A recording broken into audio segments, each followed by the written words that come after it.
ফিলিস্তিনের উপর ইসরায়েলের নজিরবিহীন নিষ্ঠুরতা দেখে কাঁদছে বিশ্ব বিবেক। তবে কোনো বিকার নেই ইসরায়েলের, এমনকি এগিয়ে আসছে না আরব মুসলিম দেশগুলো। তবে অকৃত্রিম বন্ধু বাংলাদেশে ফিলিস্তিন ইস্যু নিয়ে চলছে প্রতিবাদের ঢেউ। অনুষ্ঠিত হয়েছে মার্চ ফর গাজার মতো কর্মসূচি, যেখানে অংশ নিয়েছে লাখ লাখ মানুষ। এবার আহত ফিলিস্তিনিদের বাংলাদেশে চিকিৎসা এবং পুনর্বাসনের উদ্যোগ নেওয়া হয়েছে। মানবিকতার এমন উদাহরণ তৈরি করতে যাচ্ছে বাংলাদেশি স্বেচ্ছাসেবী প্রতিষ্ঠান আল মারকাজুল ইসলামী। প্রাথমিকভাবে 1000 আহত ফিলিস্তিনি নাগরিককে এনে চিকিৎসা দিতে যাচ্ছেন তারা। পরবর্তীতে আরো 2000 আহত ফিলিস্তিনিকে চিকিৎসা দিতে দেশে আনা হবে। এই বিশ্বের দরবারে বাংলাদেশ হয়তো একটা ছোট একটা দেশ, হয়তো আমাদের মধ্যে অনেক প্রবলেম রয়েছে, আর্থিক কষ্ট রয়েছে, আমরা বাংলাদেশিরা নিজে খেতে পারি বা না পারি, আমরা কিন্তু সবসময় গাজা নিয়ে সবসময় কনসার্ন, এই গাজাকে আমরা ভালোবাসি এবং বিশ্বের দরবারে আমরা দেখাতে চাই আমরা বাংলাদেশিরা গাজা পাশে আছি। বাংলাদেশের মানুষের ক্ষেত্রে দান করতে নিজের বাড়ি ভিটার কথা চিন্তা রাখে না, বেচে দিয়ে দেয়। সকল ক্রান্তি লগ্নে দেখেছি যে বাংলাদেশের মানুষ আন্দোলনে দেখেছে রিক্সাওয়ালা সে একটা ডেড বডিকে উঠায় নিয়ে চলে যাচ্ছে। আমাদের সকল দেশের মানুষ একত্রে চলে আসছে, কেউ পানি বিলাচ্ছে, কেউ পানি বিলাতে বিলাতে শহীদ হয়ে যাচ্ছে। তো এটা আমাদের মহত্বকে এবং আমাদের বরত্বকে এবং উদারতাকে পুরো দুনিয়ার সামনে তুলে ধরে।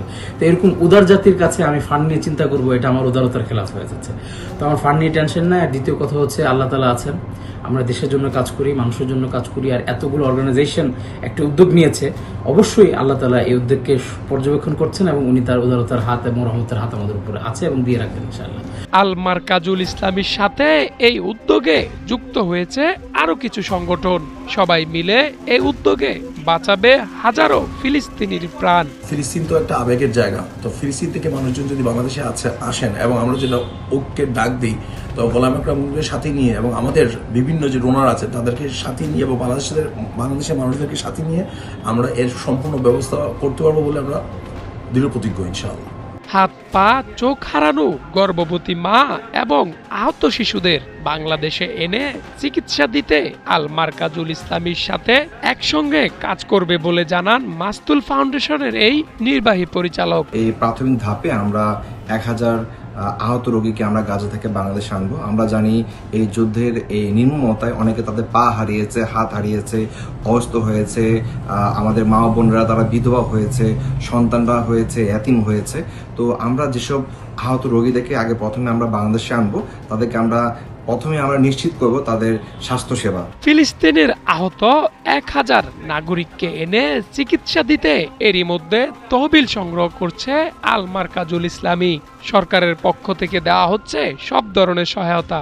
সরকারের আলহামদুলিল্লাহ সহায়তা এবং উদারতা খুব বেশি আকৃষ্ট করেছে এবং সেটাই আসলে একটি বড় আমাদের হিম্মত সকল অর্গানাইজেশনের আগামীর কাজ করার। তো আমাদের এতটুকু পর্যন্ত মানে আমাদের পজিটিভিটি, আজকে আমরা কথাগুলো সবার সাথে বুঝলাম যে আমার মতো আমরা সকলেই একটা অবস্থানে আছি যে হয়তো আমরা কালকে অ্যাপ্রুভ মানে রিকোয়েস্ট দিলে পরশুদিন আমাদের সরকারের পক্ষ থেকে চলে আসবে যে প্লিজ ব্রিং দেম। হ্যাঁ, তো ইনশাল্লাহ আশা করি এর থেকেও ফাস্ট ওয়েতে আমরা কাজটিকে সম্পন্ন করতে পারবো। আহত গাজার মুসলিম ভাই বোনদের চিকিৎসা সহায়তা দিয়ে তাদের পুনর্বাসনের উদ্যোগ নেওয়া হবে। কর্মমুখী প্রশিক্ষণ প্রদান শেষে এসব ফিলিস্তিনিকে নিজ দেশে ফেরত পাঠানো হবে বলে জানানো হয়েছে আল মারকাজুল ইসলামীর পক্ষ থেকে। এ ধরনের উদ্যোগ বিশ্ব দরবারে বাংলাদেশের ভাবমূর্তি বৃদ্ধির পাশাপাশি বাংলাদেশের চিকিৎসা সেবার মান নিয়ে ধারণা পাল্টাতে সাহায্য করবে, এমনটাই মনে করছেন উদ্যোক্তারা। ফারুক মজুমদার, 71, ঢাকা।